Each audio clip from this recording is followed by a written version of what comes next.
Selamat sore Bapak Ibu jemaat yang kasih Tuhan. Kembali kita bertemu pada kesempatan sore hari ini untuk belajar kebenaran firman Tuhan.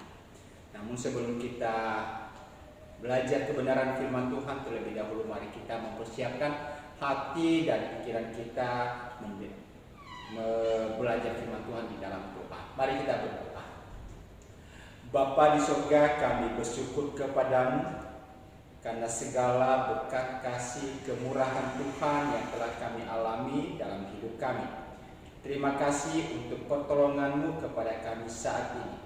Lebih-lebih ya Tuhan, di mana di kesempatan sore hari ini kami mau belajar merenungkan firman Tuhan yang boleh menolong kami, membimbing, menuntun kehidupan kami. Terima kasih Bapa di surga. Biarlah firman-Mu yang kami pelajari pada sore hari ini boleh memberkati kami. Berkati hamba-Mu yang mengajarkan, berikan hikmat dan bijaksana. Demikian juga untuk seluruh sidang jemaat-Mu yang mengikuti pembelajaran firman-Mu. Bukakan hati dan pemikiran sehingga kami boleh memahami apa yang Tuhan pesankan kepada kami. Waktu ini kami letakkan dalam tangan pimpinan. Dalam nama Tuhan Yesus kami berdoa. Mari Bapak Ibu jemaat yang dikasihi Tuhan, kita akan melanjutkan mempelajari di dalam kitab 1 Petrus. Pada hari ini kita akan melihat bagian terakhir di dalam 1 Petrus, yaitu dalam 1 Petrus pasal 5 ayat yang ke-10 sampai dengan ayat yang ke-14. Saya baca kepada kita bagian firman Tuhan ini. Bapak Ibu bisa mengikutinya dari tempat kita masing-masing. Demikian firman Tuhan. Dan Allah, sumber segala kasih karunia, yang telah memanggil kamu dalam Kristus kepada kemuliaannya yang kekal, akan melengkapi, meneguhkan, menguatkan, dan mengokohkan kamu sesudah kamu menderita seketika lamanya. Ialah yang mempunyai kuasa sampai selama-lamanya. Amin. Dengan perantaraan Silwanus yang kuanggap sebagai seorang saudara yang dapat dipercayai, aku menulis dengan singkat kepada kamu untuk menasihati dan meyakinkan kamu bahwa ini adalah kasih karunia yang benar-benar dari Allah. Berdirilah dengan teguh di dalamnya. Salam kepada kamu sekalian dari kawanmu yang terpilih yang di Babilonia, dan juga dari Markus anakku. Berilah salam seorang kepada yang lain dengan cium yang tulus. Damai sejahtera menyertai kamu sekalian yang berada dalam Kristus. Amin. Yang menjadi tema kita pada kesempatan sore ini Bapak Ibu dan Saudara di dalam belajar firman Tuhan adalah teman yang setia. Tentu saudara-saudara yang dikasihi Tuhan, sebagai manusia yang hidup di dalam komunitas atau hidup sebagai manusia sosial, maka tentu kita tidak bisa hidup sendiri. Pasti ada orang-orang yang ada di sekitar kita. Dan kita tahu bahwa Tuhan juga boleh menciptakan manusia pertama bukan hanya Adam, tapi Ia juga menciptakan Hawa sebagai penolong yang sepadan, sebagai teman yang setia, teman yang dibutuhkan ketika sedang menghadapi penderitaan, menghadapi situasi-situasi dalam hidup ini yang mungkin kita bisa sharing untuk berbagi pengalaman, berbagi penderitaan dan hal-hal yang lain dalam kehidupan kita. Sekali lagi bahwa dalam hidup ini kita membutuhkan teman ketika kita hidup atau mengalami yang namanya penderitaan. Tentu ada teman Bapak Ibu dan Saudara yang memang sifatnya sementara. Artinya apa? ia boleh ada, tapi tidak selamanya ia berada bersama dengan kita. Kayak tadi saya katakan, itu adalah teman yang sementara. Suami istri itu juga teman, tapi sifatnya sementara. Ketika hidup bersama, kemudian sampai Tuhan memanggil, kemudian ada keterpisahan, maka itu menjadi teman, tetapi sementara. Demikian juga di dalam segala sesuatu. Kita punya sahabat, punya keluarga, dan lain sebagainya. Itu adalah sebuah teman yang mendampingi kita, yang menopang kita di dalam segala situasi yang kita hadapi. Tapi keberadaan mereka, kehadiran mereka dalam hidup kita itu bukan untuk seterusnya, tapi sementara. Namun kita tentu membutuhkan namanya teman, yaitu teman yang sejati dalam hidup ini. Dalam suka maupun duka, ia selalu hadir bersama dengan kita. Maka itulah sebabnya yang kita boleh pelajari pada sore hari ini, yaitu sebuah tema penting, yaitu teman yang setia, teman yang selalu hadir dalam hidup kita di saat-saat kita mengalami banyak hal dalam hidup ini. Saudara-saudara yang dikasihi Tuhan, di pembelajaran kita sebelumnya, kita telah belajar tentang tantangan-tantangan yang dihadapi umat Tuhan. Di mana di dalam pembelajaran sebelumnya, khususnya di dalam ayat 8, kita belajar bagaimana Petrus menjelaskan kepada kita, berbicara kepada kita tentang setan dan serangan-serangan yang dilakukan oleh setan. Itulah sebabnya di dalam menghadapi itu, ia senantiasa mengingatkan kita untuk selalu berjaga-jaga, untuk selalu waspada. Karena apa? Musuh ini musuh yang tidak kelihatan, tetapi ia bisa memakai siapa saja sebagai alatnya. Sehingga ketika ia mengadakan serangan-serangan kepada kita, Bapak, Ibu, dan Saudara, maka ia akan melumpuhkan kita. Melalui apa? Melalui penderitaan. Itulah yang kita bisa lihat di dalam ayat 9. Maka menyikapi hal itu, Bapak, Ibu, dan Saudara, Petrus memberikan satu bagian pengajaran bagi kita tentang teman yang selalu hadir, teman yang selalu setia mendampingi kita, yang selalu memberikan jalan keluar di saat-saat kita sedang berhadapan dengan banyak hal dalam hidup. Dan hal itu yang kita bisa lihat di ayat 10 yang hari ini kita pelajari sampai dengan ayat ke-14. Di mana di dalam ayat 10 Petrus mengingatkan kepada kita tentang Allah. Dan Allah yang bagaimana dikatakan di sini adalah Allah yang adalah sumber semua kasih karunia. Allah yang adalah penolong, pelindung, bahkan Dia adalah sosok yang selalu siap dan hadir di saat-saat kita menghadapi serangan-serangan yang datangnya dari setan. Jadi Bapak, Ibu, dan Saudara, baik dalam menghadapi serangan setan maupun penderitaan atau hal lain apapun, Allah sebagai teman yang setia bisa memberikan kasih karunia. Sehingga apa? Kalau tadi setan berusaha untuk melemahkan iman kita, membuat kita menjadi putus asa, tapi justru Allah memberikan kasih karunia kepada kita agar kita mampu menghadapi situasi-situasi yang terjadi.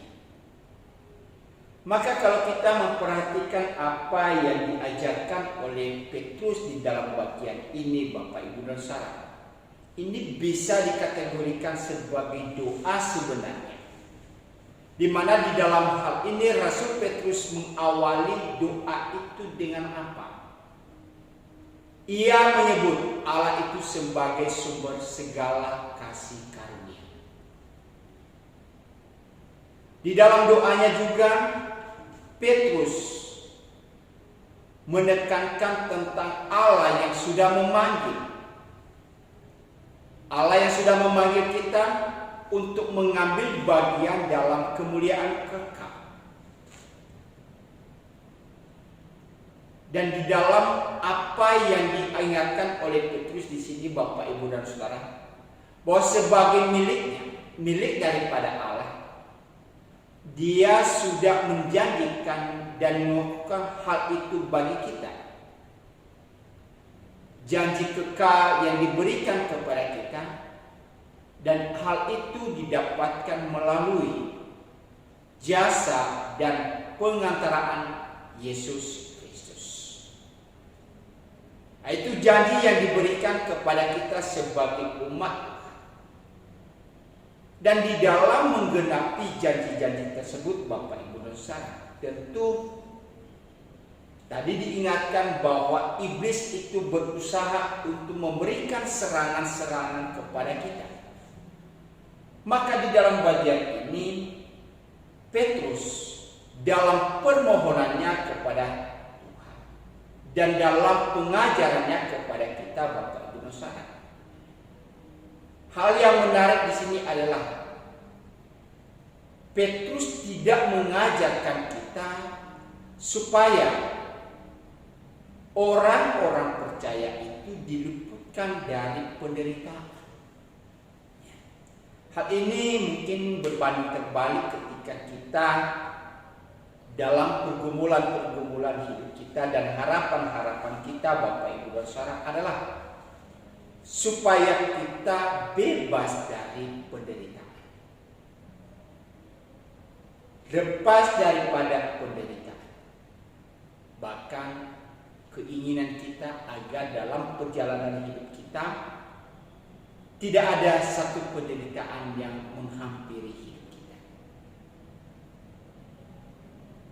Tentu hal ini bertolak belakang dari apa yang diajarkan firman Tuhan, bahwa sebenarnya sebagai pengikut daripada Kristus, maka penderitaan itu akan terus kita hadapi. Konsekuensi daripada menjadi murid, menjadi pengikut daripada Kristus. Tentu hal ini yang bisa kita lihat, Bapak, Ibu, dan Saudara, di dalam doa yang diucapkan atau diajarkan oleh Petrus di sini. Bukan supaya kita bebas dari penderitaan, tetapi justru apa? Bagaimana kita senantiasa siap menghadapi berbagai tantangan itu. Itulah sebabnya di dalam bagian doa yang dikatakan itu di ayat 10, memberikan kita satu penjelasan penting bahwa ada teman yang setia bagi kita. Siapa dia? Allah.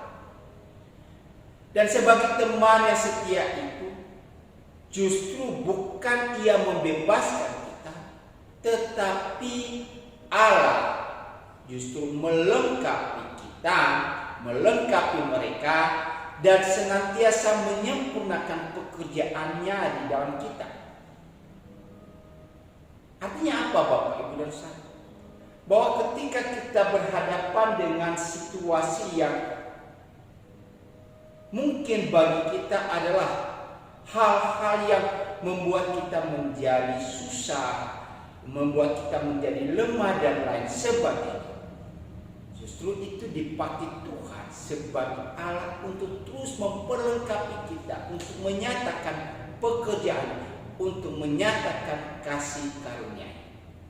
Itulah sebabnya, Bapak, Ibu, dan Saudara, di dalam bagian ini dikatakan bahwa Allah itu bukan hanya melengkapi saja, tetapi juga meneguhkan kita. Tentu tujuannya apa Bapak Ibu dan Saudara? Agar kita tidak goyah. Iman kita tetap kokoh di dalam Tuhan. Iman kita tidak menjadi lemah.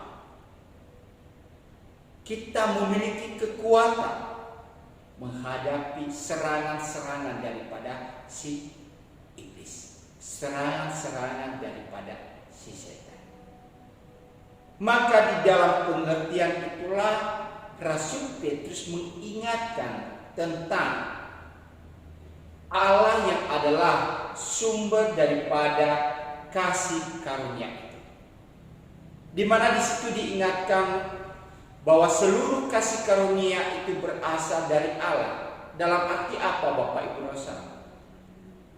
Allah lah yang menentukan segala sesuatu di dalam kehidupan ini.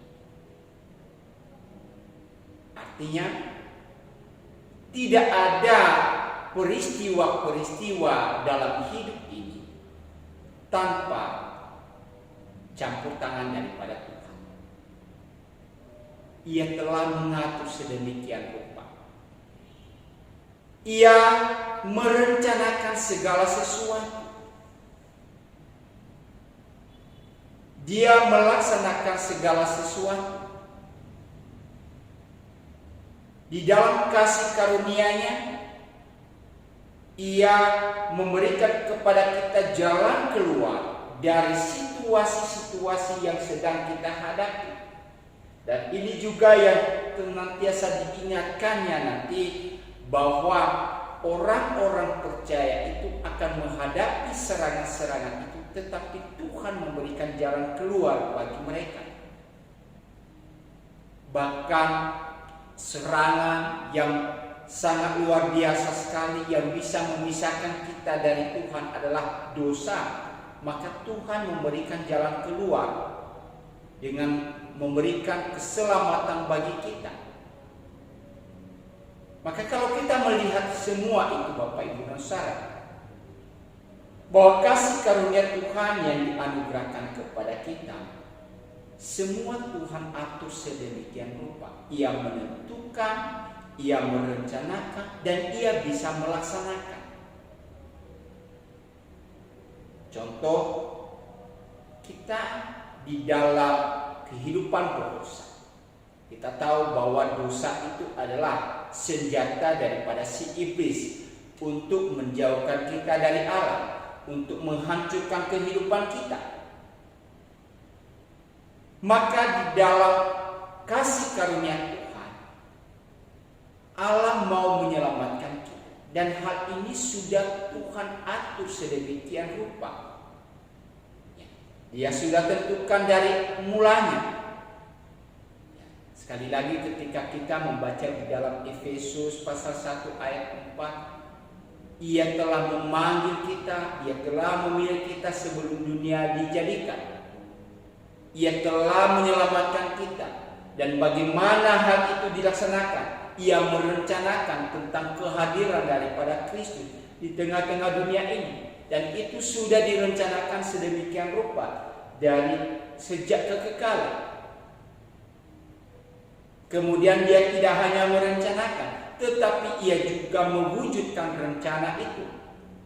Apa yang telah Ia tentukan, apa yang telah Ia rencanakan, kemudian Ia laksanakan dalam hidup ini. Dan buktinya apa? Dengan kematian daripada Kristus di atas kayu salib demi menyelamatkan manusia. Maka kalau kita juga melihat selanjutnya dikatakan di sini adalah bahwa Ia juga yang memanggil kita untuk menikmati yang namanya kasih karunia.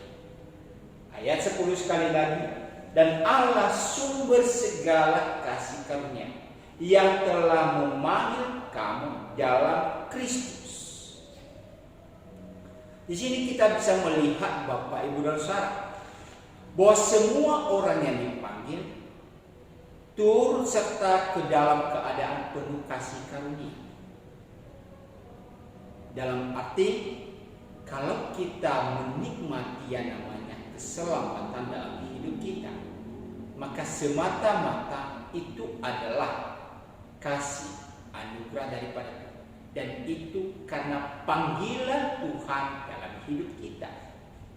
Bukan karena maunya kita, bukan karena keinginan kita, bukan karena adanya sesuatu yang membuat kita layak untuk menerima yang namanya kasih karunia itu. Bukan. Karena kata yang dipanggil di sini Bapak Ibu dan Saudara, kata yang dipakai di sini adalah Allah yang telah memanggil, ya. Jadi bukan kita yang memanggil Tuhan, tetapi Allah yang telah memanggil kita. Jadi ini semua adalah karya daripada Allah dalam hidup kita. Dan karya itu diwujudkan dengan apa Bapak Ibu dan Saudara? Satu pengharapan yang akan diberikan kepada kita, yaitu apa? Turut mendapat bagian dalam kemuliaan dan kebahagiaan abadi, yaitu hidup kekal.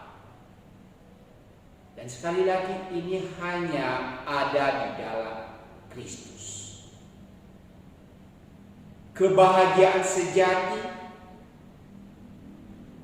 kebahagiaan kekal, kebahagiaan abadi, ini hanya kita bisa alami, hanya bisa kita dapatkan kalau kita ada di dalam Kristus.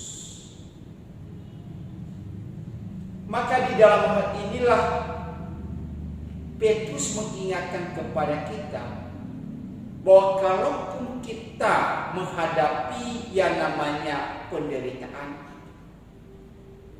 Allah yang adalah teman yang setia bagi kita sudah memperlengkapi kita Bapak Ibu dan Saudara dengan apa? Satu keyakinan, sebuah kepastian bagi kita bahwa apapun yang kita hadapi dalam hidup ini, bahwa penderitaan yang kita hadapi pun ini tidak akan berlangsung lama. Pasti ada akhirnya. Dan ada satu jaminan yang diberikan kepada kita adalah apa? Kebahagiaan yang abadi yang diberikan di dalam Kristus Yesus.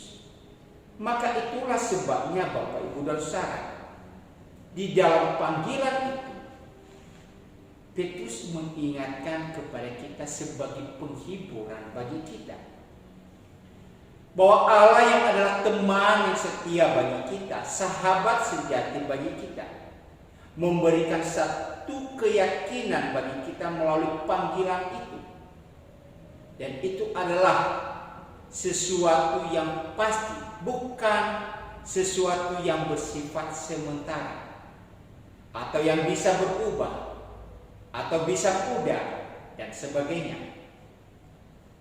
Saudara-saudara yang dikasihi Tuhan, banyak orang dalam hidupnya merasa bahwa kalau ia dalam hidup ini menjadi gagal dalam menjalankan sesuatu, maka ia merasa panggilan Tuhan, panggilan keselamatannya ia dapatkan agar menjadi hilang. Tentu ini sangat berbeda dan tidak berdasarkan firman Tuhan. Karena apa? Firman Tuhan sekali lagi menegaskan kepada kita Bapak Ibu dan Saudara bahwa orang-orang yang dipanggil diberikan satu keyakinan yang pasti. Mereka akan mendapatkan kehidupan kekal. Kalau mereka gagal dalam hidup perjalanan mereka, maka Tuhan telah menyediakan Roh Kudus sebagai penolong yang senantiasa mengingatkan kita. Untuk apa? Untuk bisa kembali kepada Tuhan. Maka di dalam menanggapi akan panggilan itu Bapak Ibu dan Saudara, Petrus mengingatkan Sekalipun kita telah dipanggil itu Bapak Ibu dan Saudara, bukan berarti hidup kita adalah bebas dari yang namanya penderitaan. Seperti minggu lalu saya sampaikan, di mana banyak orang berpikir ketika mereka ada di dalam Kristus maka mereka bebas yang dari penderitaan. Itu adalah satu konsep yang keliru. Justru apa? Firman Tuhan mengingatkan kita bahwa ketika kita ada di dalam Kristus maka kita akan menderita. Tapi diingatkan di sini, penderitaan yang kita alami itu adalah seketika, berlangsung sebentar. Apa maknanya Bapak Ibu? Di sini sebenarnya mengingatkan kita apa? Di dunia ini, hidup di dunia ini sementara. Penderitaan yang kita alami dalam dunia ini sebentar. Taruhlah sepanjang hidup kita, dari kita lahir sampai kita mati, kita terus hidup dalam penderitaan. Kira-kira usia kita sampai kita mati, Bapak Ibu masyarakat, panjangnya mungkin kita berkata 120 tahun, terus menderita selama 120 tahun. Bandingkan Bapak Ibu dan Saudara, ketika kita berada di dalam kekekalan, namanya kekekalan Bapak Ibu dan Saudara, adalah satu masa yang tidak pernah kita bisa hitung kapan akan berakhir. Jadi kalau penderitaan yang kita hadapi di dunia ini, tadi hitung-hitung mungkin dengan usia kita sampai Tuhan memperpanjang usia kita sampai 120 tahun. Penderitaan itu yang kita hadapi. Tapi dibandingkan nanti ketika kita berada di dalam kekekalan, maka penderitaan yang kita hadapi itu, katakan tadi, adalah penderitaan yang sifatnya sementara, tidak sebanding dengan apa yang kita dapatkan di dalam kekekalan. Satu hal yang terus Tuhan anugerahkan kepada kita, jaminan yang pasti dalam hidup kita. Itulah sebabnya tengah-tengah situasi kita ada di dalam dunia ini, maka Tuhan senantiasa memberikan penghiburan-penghiburan kepada kita. Apa itu Bapak Ibu dan Saudara? Di dalam ayat 10 tadi dikatakan bahwa karena ada janji kemuliaan yang Tuhan berikan kepada kita, maka ketika ada di dalam dunia ini, katakan ayat 10 tadi dikatakan, Dia akan melengkapi, Dia akan meneguhkan, Dia akan menguatkan, Dia akan mengokohkan kamu. Jadi di sini ada satu penyempurnaan, ada sebuah peneguhan, ada sebuah penguatan, ada sebuah pengokohan orang-orang benar dalam kasih karunia, sehingga mereka bisa tabah. Tentu ini memang sesuatu hal yang sangat sulit Bapak Ibu dan Saudara. Tapi ingat sekali lagi, hanya Allah sumber segala kasih karunialah yang dapat mengerjakan itu di dalam hidup kita. Artinya apa Bapak Ibu dan Saudara? Untuk mampu melewati penderitaan-penderitaan seperti itu, Allah tidak pernah membiarkan kita berjalan sendiri. Tema kita tadi sekali lagi, teman yang setia. Teman yang setia, ia selalu bersama dengan kita, ia selalu mendampingi kita, ia selalu memberikan motivasi bagi kita. Makanya dikatakan tadi, sebagai teman yang setia, ia akan melengkapi kita, ia akan terus meneguhkan kita, ia akan terus menguatkan kita, ia akan terus mengokohkan kita. Ia memberikan kepada kita kekuatan-kekuatan, sehingga pengharapan-pengharapan yang akan diberikan kepada kita pada waktunya, di mana hal itu akan memberikan jaminan dalam hidup kita untuk menikmati kebahagiaan kekal. Kebahagiaan kekal itu tidak sebanding dengan apa yang kita alami di tengah-tengah dunia ini. Itulah sebabnya Ia terus memberikan kekuatan kepada kita. Ia terus memberikan penghiburan untuk kita bisa melewati segala sesuatu itu. Dan ingat tadi Bapak Ibu Saudara, dikatakan sini, Allah sumber segala kasih karunia. Ya.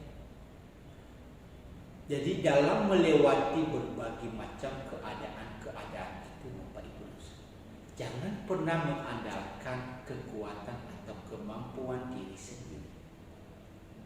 Jangan pernah kita merasa bahwa kita mampu secara manusia untuk melewatinya. Tidak. Tapi kembali kepada Tuhan yang adalah sumber segala kasih karunia itu. Itulah sebabnya di dalam ayat 11 Rasul Petrus ingatkan, Ialah yang mempunyai kuasa sampai selama-lamanya. Amin. Ini adalah sebuah pujian atau sering disebutkan sebagai doksologi, bahwa orang-orang yang sudah memperoleh kasih karunia dari Allah sebagai sumber segala kasih karunia harus akan melayangkan kemuliaan, kuasa dan wewenang kepada Dia untuk selama-lamanya. Artinya apa Bapak Ibu? Melihat Allah itu adalah yang memiliki kendali di dalam segala sesuatu.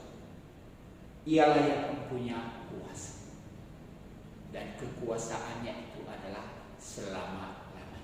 Iblis boleh melaksanakan serangan-serangan tadi, memakai sarana-sarana yang ada di sekitar kita untuk memberikan yang namanya penderitaan. Tetapi ia juga harus tunduk di bawah kuasa daripada Tuhan. Karena di sini dikatakan Dialah yang mempunyai kuasa. Artinya sekali lagi bahwa penderitaan, serangan-serangan yang diberikan oleh iblis kepada kita Bapak Ibu Saudara, sebenarnya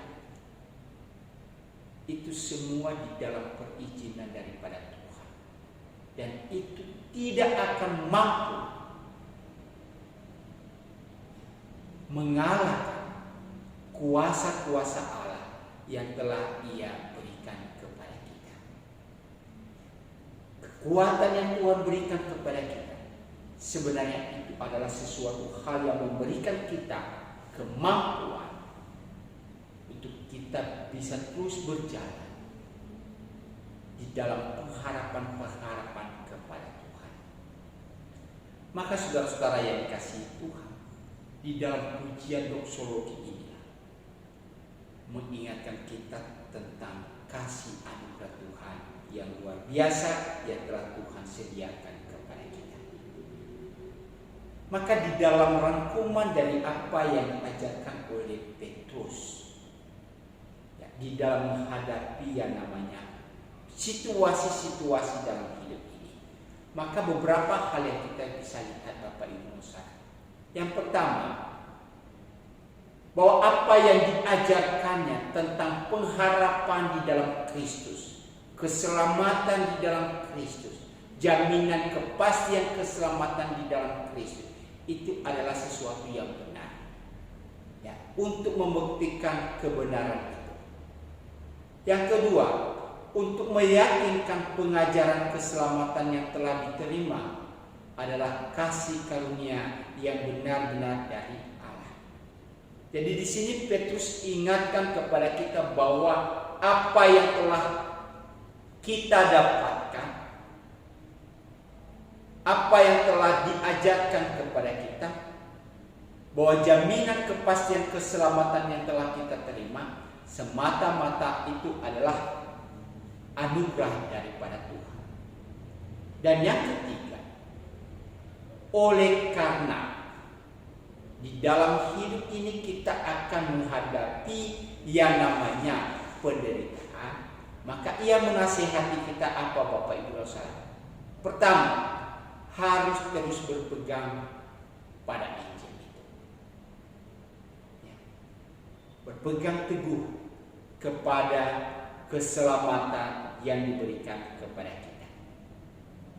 Yang kedua, ia meyakinkan orang percaya mengenai kepastian keselamatannya. Jadi tidak pernah membuat ragu-ragu, tidak pernah mempertanyakan apakah selamat atau tidak, tapi sesuatu yang pasti diberikan kepada kita. Dan karena itu sesuatu yang pasti, Bapak Ibu saudara, keyakinan keselamatan itu merupakan alasan dan dorongan terbaik untuk tetap teguh dan bertekun di dalamnya. Karena ini sesuatu yang telah dijanjikan kepada kita, maka kita harus terus memelihara ketekunan kita, memelihara pengharapan kita di dalam Tuhan, sekalipun ada banyak tantangan yang dihadapi. Dan bukan juga hanya seperti itu saja, Bapak Ibu dosa, hal itu bisa dinyatakan dalam pengajaran Petrus ini untuk saling berbagi satu dengan yang lain, yaitu rasa kasih yang mendalam dan kemurahan hati satu sama yang lain, yaitu untuk saling memperhatikan satu dengan yang lain, ya, bersatu dengannya melalui iman dan menjadi anggota-anggota sejati daripada tubuh Kristus. Artinya sebagai sesama orang percaya,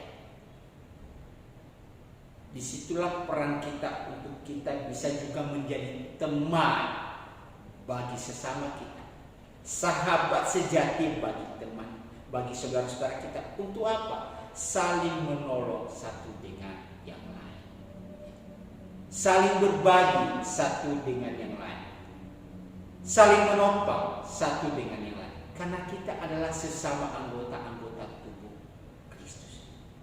Sebagai teman di dalam Kristus, sebagai sahabat di dalam Kristus, maka sudah saatnya kita juga harus saling peduli satu dengan yang lain, saling memperhatikan satu dengan yang lain. Maka saudara-saudara yang dikasihi Tuhan, sebagai sesama jemaat gereja Elios, ketika kita juga bisa melihat keadaan-keadaan saudara-saudara kita, maka panggilan hidup kita, mari kita menjadi teman, mari kita menjadi sahabat bagi mereka. Mari kita senantiasa bisa menjadi orang yang peduli terhadap satu dengan yang lain, karena kita adalah teman di dalam Kristus. Kita adalah sesama anggota-anggota tubuh. Itulah yang diingatkan oleh Petrus dalam bagian ini, Bapak Ibu, bahwa sebagai sesama saudara di dalam Kristus, sebagai teman yang setia di dalam Kristus, maka kita harus memiliki sikap kepedulian satu dengan yang lain. Dan contoh yang dia berikan ini, Bapak Ibu saudara, di ayat 12 dan ayat 13, di mana di situ menyinggung nama-nama, ada yang namanya Silwanus, di mana Silwanus ini adalah, Bapak Ibu saudara, hamba Tuhan, tetapi fokus pelayanan daripada Silwanus ini adalah kepada mereka yang tidak bersunat, orang-orang di luar daripada orang Yahudi. Kenapa? Karena ada hati daripada Silwanus untuk memberitakan kabar keselamatan bagi orang lain. Silwanus begitu peduli terhadap orang lain. Ia bisa menjadi teman, sahabat bagi orang-orang yang terabaikan itu. Dan ini sangat diapresiasi oleh Petrus sebagai teladan bagi seorang hamba Tuhan yang tidak hanya memikirkan sesuatu yang sifatnya internal diri sendiri, menjauhkan prasangka. Kenapa? Ia melayani kaum bukan Yahudi. Kenapa? Ada waktu itu pemikiran-pemikiran bagi mereka seharusnya pemberitaan Injil itu harus berfokus kepada orang Yahudi sebagai umat Allah. Tapi tidak demikian. Silwanus justru dipanggil untuk menjadi alat berita Injil itu bagi orang-orang yang tidak bersunat, memperdengarkan kabar baik bagi mereka. Dan bukan hanya itu, juga ada yang namanya di sini adalah Markus. Bapak, Ibu, dan Saudara, kalau memperhatikan atau mengikuti kisah Markus, sebenarnya di Kisah Para Rasul itu begitu menarik, Bapak Ibu. Markus inilah yang nanti menulis Injil Markus, ya, Injil yang kedua yang kita baca di Alkitab kita. Tapi Markus ini, Bapak Ibu dan Saudara, dia adalah anak rohani daripada Petrus. Lalu sebagai anak rohani dalam hidupnya, dalam pelayanan, apakah Markus ini pernah mengalami kegagalan? Pernah, Bapak Ibu dan Saudara. Di mana di Kisah Para Rasul menceritakan kepada kita ada satu momen di mana Markus itu meninggalkan pelayanan. Dan akibat daripada hal demikian, Bapak Ibu dan Saudara, timbul perselisihan antara Paulus dan Barnabas. Pada waktu itu ada tim pelayanan mereka, Paulus, Barnabas. Lalu Markus menjadi bagian tim ini, Silas juga menjadi bagian tim ini. Tapi suatu saat Markus ini meninggalkan pelayanan dan membuat Paulus pada waktu itu begitu marah, Bapak Ibu dan Saudara. Itulah sebabnya terjadi perpisahan antara Barnabas dan Paulus dalam misi penginjilan. Namun apa yang terjadi selanjutnya? Markus kemudian dipulihkan oleh Barnabas sehingga ia bisa meneruskan tugas pelayanan yang telah Tuhan percayakan kepadanya, di mana Tuhan memanggil dia. Artinya apa, Bapak Ibu? Memang ada orang-orang yang dalam hidupnya bisa saja mengalami kegagalan, bisa saja ia tidak melakukan sesuatu yang benar dalam hidupnya. Ia gagal. Tapi Bapak Ibu dan Saudara, dalam hal ini jangan melihat kegagalan itu sebagai sesuatu hal yang membuat orang ini tidak bisa dipakai. Tapi mari kita membenahi dia, menolong dia sebagai teman. Kita memulihkan dia sehingga apa? Akhirnya ia bisa kembali melaksanakan tugas pelayanan yang Tuhan percayakan kepadanya. Saudara-saudara yang dikasihi Tuhan, tentu ada banyak hal yang mungkin juga kita hadapi dalam hidup ini. Ada orang-orang yang mungkin tidak lagi seia sekata dengan kita, berlawanan dengan kita, dan lain sebagainya. Maka dalam hal ini bukan berarti kita harus meninggalkan dia, menyisihkan dia, tapi kita berperan sebagai teman untuk memulihkan dia sehingga ia bisa kembali melaksanakan apa yang Tuhan percayakan dalam hidupnya.